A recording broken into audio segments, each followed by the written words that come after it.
নির্বাচন এলে অলিমুদ্দিন সলিমুদ্দিন নিজেকে যোগ্য মনে করে নির্বাচনে প্রার্থিতা করেন। তাদের নির্বাচনকে সুষ্ঠু, সুন্দর ও অবাধ ও গ্রহণযোগ্যময় করে গড়ে তুলতে একদিকে যেমন প্রার্থীদের এজেন্ট নামক প্রতিনিধি থাকেন কেন্দ্রে, অপরদিকে পুরো নির্বাচনের আয়োজনে প্রশাসনের হয়ে আনসার, পুলিশ, র্যাব, বিজিবি, ম্যাজিস্ট্রেটের বিরামহীন খাটুনি খাটতে হয়। কখনো প্রখর রোদ, কখনো মুষলধারে বৃষ্টি, সব উপেক্ষা করে প্রার্থীদের চেয়ারকে পূর্ণ করতে প্রাণপণ খেটে যান এসব কর্তা ব্যক্তিরা।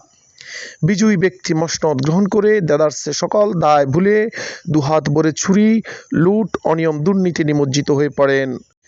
ভ্যানে ট্রাকে চড়ে আনসারের নারী পুরুষ, পুলিশ যন্ত্রণা সহ্য করে, রাতে নির্ঘুম মশার কামড় খেয়ে ও সারাদিন অভুক্ত থেকে নির্বাচন সম্পন্ন করলেও তাদের দিকে কেউ তাকানোর সময় পায় না।